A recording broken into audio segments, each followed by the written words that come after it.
অন্তর্বর্তী সরকারের প্রধান উপদেষ্টা ডক্টর মোহাম্মদ ইউনূসকে নিয়ে ফেসবুকে বিতর্কিত পোস্ট করায় লালমনিরহাট জেলা প্রশাসনের নির্বাহী ম্যাজিস্ট্রেট তাপসী তাবাসসুম উর্মিকে ওএসডি করে জনপ্রশাসন মন্ত্রণালয়ে বদলি করা হয়েছে।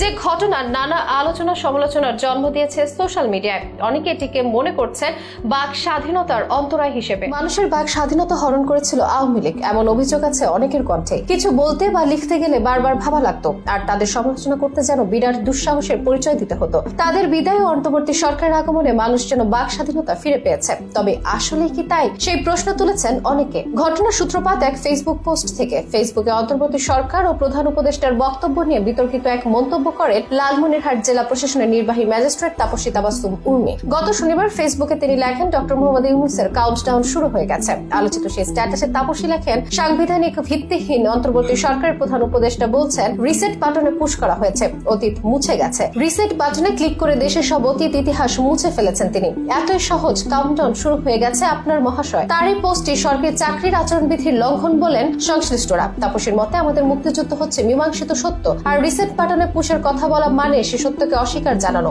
তাই তিনি সমালোচনা করেছেন। এর জেরে নির্বাহী ম্যাজিস্ট্রেট তাপসী তাবাসসুমকে জনপ্রশাসন মন্ত্রণালয়ে বিশেষ ভারপ্রাপ্ত কর্মকর্তা বা ওএসডি করা হয়। রোববার জনপ্রশাসন মন্ত্রণালয়ের এক প্রজ্ঞাপনে সিদ্ধান্তের কথা জানানো হয়। এরপর তা অনলাইনে তুমুল আলোচনার সমালোচনার জন্ম দেয়। তাপসীর পক্ষে বিপক্ষে অবস্থান নিয়ে নানা রকম পোস্ট বা কমেন্ট করে চলছেন অনলাইন দুনিয়ার নাগরিকেরা। তাপসী তাবাসসুম উর্মির ফেসবুকে গিয়ে দেখা গেছে ছাত্র জনতার অভ্যুত্থানের আগে সরকারের পক্ষে অবস্থান নিয়ে বেশ কিছু স্ট্যাটাস দিয়েছিলেন তিনি। এছাড়াও আওয়ামী লীগের পক্ষে শক্ত অবস্থান ছিল তার। অনেকে তাই বলছেন উনি আওয়ামী মতাদর্শে বিশ্বাসী বলেই এমন পোস্ট করেছেন। তাকে শুধু বদলেই না, চাকরিচ্যুত করা হোক। কারো আবার মন্তব্য, স্বাধীনতা এসেছে যেই অপশক্তির বিরুদ্ধে লড়াই করার পর সেই অপশক্তিকে মাথায় তুলে নাচার নাম স্বাধীনতা বা বাক স্বাধীনতা না, এটা স্বাধীনতার অপব্যবহার। এদিকে অনেকের অবস্থান আবার তাপসীর পক্ষে। নেটিজেনদের একাংশ ডক্টর ইউনূসের আগের এক মন্তব্য টেনে বলছেন, দুই হাত প্রসারিত করে তিনি বলেছিলেন, মন খুলে সমালোচনা করুন আমাদের, সপ্তাহে অন্তত একটি চিঠি লিখুন। অথচ স্বাধীন দেশে স্বাধীনভাবে কথা বলার ফলাফল হলো ওএসডি। কারো আবার মন্তব্য, যত কিছু সমালোচনা করতে বলা মানুষটা সমালোচনা করার কয়েক ঘন্টার ভেতরে চাকরি নিয়ে টানাটানি শুরু করে দিল। এদিকে এ ব্যাপারে